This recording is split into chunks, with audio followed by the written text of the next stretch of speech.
Okay, hello everyone. Today in this case, we are going to present the first group discussion. And the team members, it's Ruth, Paula, Pepe, and Alejandro. For this discussion group, we are gonna the topics of the readings. It's language teacher, emerging to remote teaching experiences during the COVID-19 confinement, and online university teaching during and after the COVID-19 crisis, refocusing teacher presence and learning activity. So we have the first question for this discussion group that say, during the pandemic, have you focused on the content of your class rather than the meaningful interaction with your students? If so, was the content better assimilated than in your face-to-face classes? So one of the members of the team want to participate? Yes. Okay, I give you the voice, Ruth. Okay, so I think that at the beginning, at least in my case, we didn't know what to do. So we didn't even teach online, like we didn't have meetings or anything. We just sent all of the activities through email, and all of the teachers were focusing more on content. We were sending tons and tons of activities to our students, and I think that they didn't learn too much. They had many questions. Many students didn't even send the activities back. And it was really stressful and a hard time for all the teachers in my school. Yeah, I understand that it's very stressful the moment that you don't receive any information of or the activities of your students, and also you need to reorganize all the things that you have for your classes. Thank you, Ruth. Somebody else want to participate or answer this question? Okay.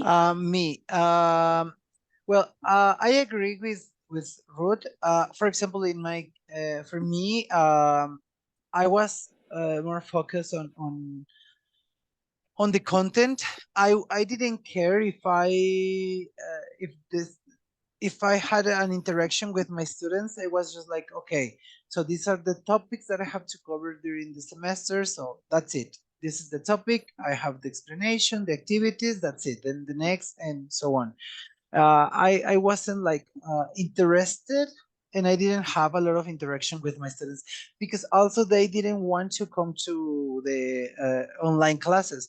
So they just came to the video conference, but they weren't there. They were doing different things or other things, not paying attention to my class. Some of them were paying attention, but no. And I think in face to face, it's better because you don't have, as a student, you don't have another option, so you have to be there and listen what your teacher says. Yes, actually, in these cases of virtual classes needs to be like 50-50 for her that the student have interest and also the teacher. Yeah. Okay, move on with the second question. It's according to the reading and your experiences, what are some differences between online and face-to-face teaching and learning? Yes, me. Well, I think yes, a lot of differences. For example, the way that we planning, it was completely different.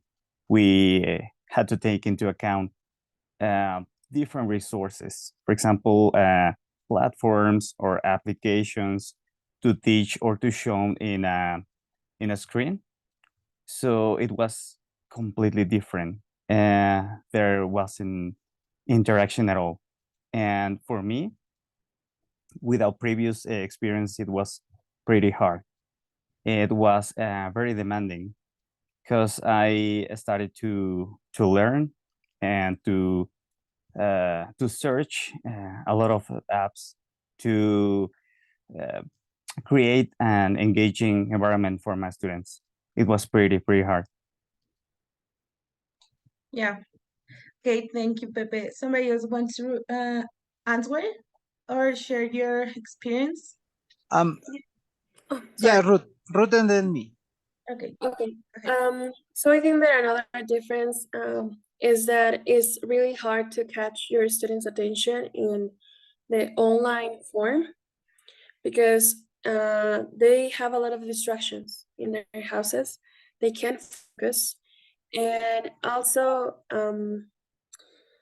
another thing that I remember was mentioned in the reading was that it was really hard to assess because students can cheat very easily. Like they have their computers, they can be in an online test and they can see all of the answers. Or can someone else be there helping them? So we as teachers really don't know if the student is learning or is someone else just giving them the answers. Yeah, it's really hard trying to catch the attention of the students in online classes. Actually, in one of the readings mentioned that the online classes is one of the things more difficult for the teachers because the online classes needs a very a lot of strategies for have this attention and this successful at the end of the online classes. So yes, it's really hard. Somebody else wants to answer or share? As I remember in the reading, they said, yeah, in online classes, you just give activity and activity and activity, and you didn't check if they were learning or not, because you just had tons of activities just like to cover the hour of class or the topic, and you didn't check if they were doing it as Ruth mentioned. And in person you can control the class, you have more control to the class than in online classes. That is, I think, one big difference. So in online classes you couldn't control them. Some students weren't at the video conference, they were doing something different, sleeping or in another part of their houses, but in face to face they don't have other options, they are in the classroom and that's it. Yes, that's correct. You don't have there for take the attention or even call of them. Yeah, it's very difficult and very different. Okay, let's move on to the third question. That it's during the pandemic. Sorry, this is the first question. Okay, got it. Do you agree that online teachers are responsible for organizing the course, monitoring the students, understanding while promoting collaboration and reflection, and diagnosing learners? What do you think? Who's want to first answer or share your experience? Okay, go ahead. Well, it actually in traditional classes, in face-to-face classes, is pretty difficult to cover all these aspects. So online, in an online way, it's almost impossible to cover this. It's like we just try to adapt in a better way all the contents, but try to monitoring the students or even have a diagnosis. It's really complicated. I mean, we don't have enough resources to do that. At least for me. I don't know what about you guys, but for me, it's almost impossible. Yeah, actually, I have the same experiences with that in my teachings, because it's very more when it's a lot of students in one classroom. So it's really complicated trying to put attention in all of them. So yeah, you can do that. Just give your classes and trying to give all of the information and resolve the doubts, where it's difficult trying to monitor in all of them. Somebody else wants to answer this question? Yeah, yes, can I? Okay, I think it, as Pepe said, it's very hard to do it. Also in the reading, it says like many teachers focus on organizing the course and they didn't pay attention to the other responsibilities, because yeah, you can't. So it's very hard in face-to-face classes. In online classes, it is more difficult to check and cover these responsibilities. Yes, and also to add something to Alex, we didn't even have the training to do so. So I think it's like really complicated, almost impossible to be a good online teacher when you don't have the training, because this thing just came from one day to another. One night they just told us, you know what, you're going to teach online, and we were so lost. And I think that till this day we are very lost because we still don't have the training for the good online teachers. Yeah, actually, this is the most important, that we don't have any training before giving the online classes, so it's more difficult for us as a teachers. And well, let's move on with the fourth question. But after, you want to add something else with this? No? Okay. Thank you. Let's move on. Okay, the first question is, why is student-centered teaching a key in the success of online education? Who wants to answer first? Okay, me again. Okay, go ahead, Pepe. I think it's about autonomous learning. And one of the readings said that some students just get like the regular content and that's it. That was it. And most of them have the idea that they didn't learn anything and in the online classes. But some students go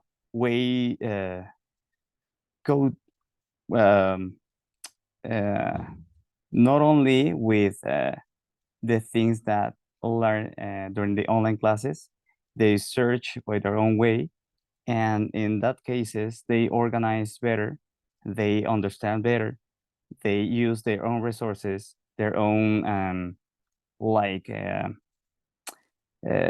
ways to learn, and I think they have a better experience on an online teaching because they were very autonomous.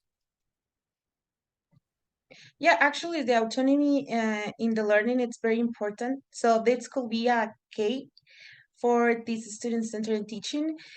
And yeah, that's very important. So somebody else wants to answer or share one of the experience that you have? Yes, I also think that we have learned before and reviewed with other readings that it is very important that we change the way we teach. In Mexico, we have this traditional education when everything is centered on the teacher instead of the students.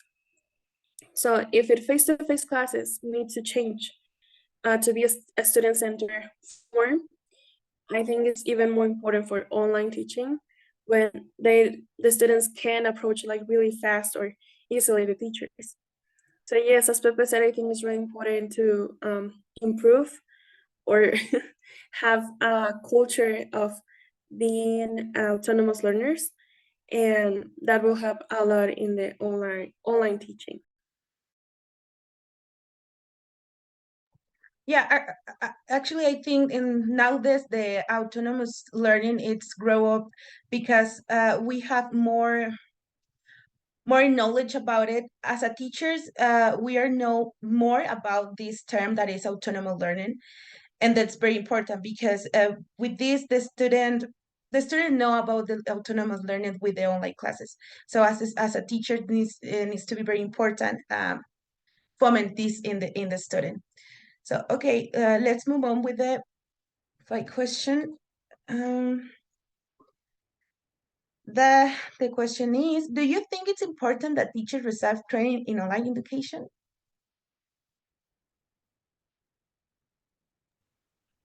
Yes, 100%. I think that's the main problem of all of this, that we didn't have training. Because in the reading, it's mentioned that for the teachers that already had this like training, that were online teachers for years, they didn't have like a lot of problems when the pandemic started. But for all of the other teachers that didn't have the knowledge of how to teach online, was the worst experience.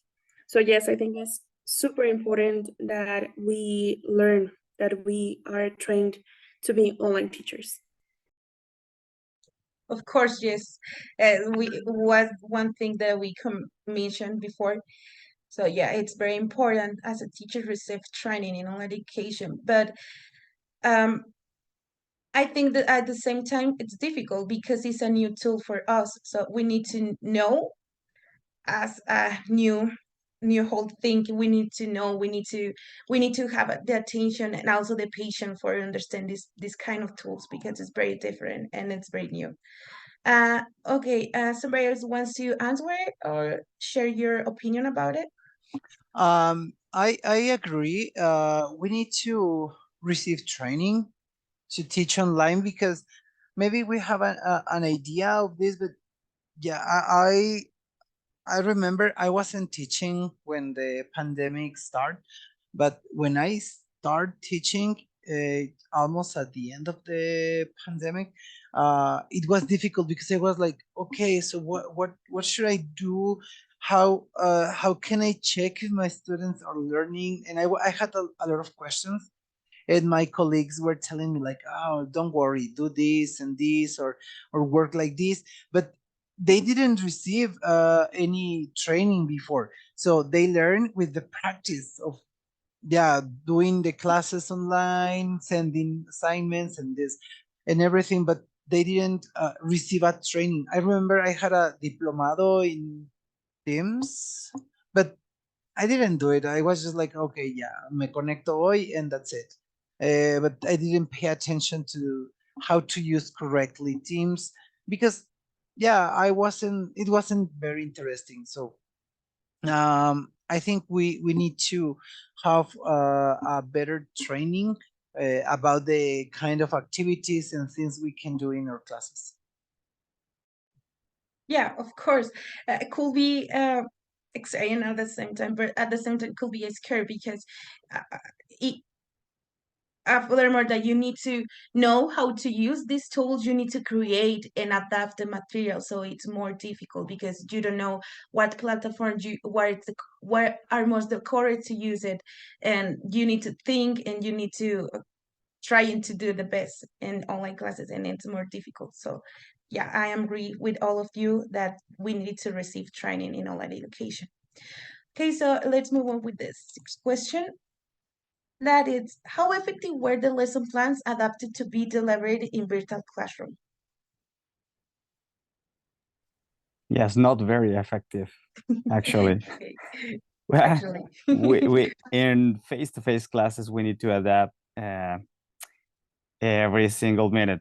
And talking about online classes, I think it's the changes are more drastic, and we need to improve and be more like simple to engage and to take into account a lot of changes, I think. Yeah, of course, because actually, I think at the moment that you need to create the lesson plans for virtual classes, it's like, if I am in a face-to-face classes, I do that, or be better in my class if I am in face-to-face. But no, you're in a class and you need to think how to do the things in this way to teach. So yeah, it's very difficult, different, and it's and doesn't was effective. Somebody else wants to share your opinion or experience?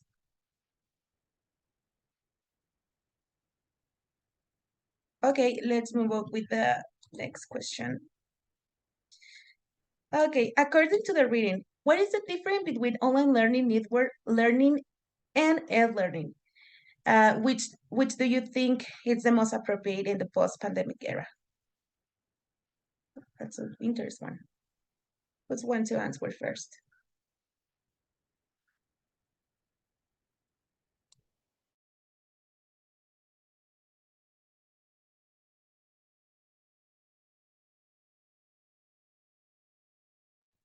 I think online learning is just deliver the content, and network learning is just the interaction And e-learning, I think, is when we apply everything, the platform, the activities, and the interaction as well. I think we need to focus on e-learning. Yeah, the e-learning is the most important because you apply everything at the same time. So with this, you're going to have a better a knowledge with the students, and you're going to be more guide with them. So yeah, it's best, this e-learning. Somebody wants to answer or share one experience that you have with this.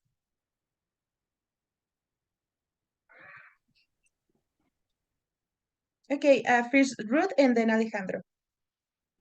No, I just wanted to say that I completely agree with Pepe, that it is important that we apply all of the things that are better for students, that fit.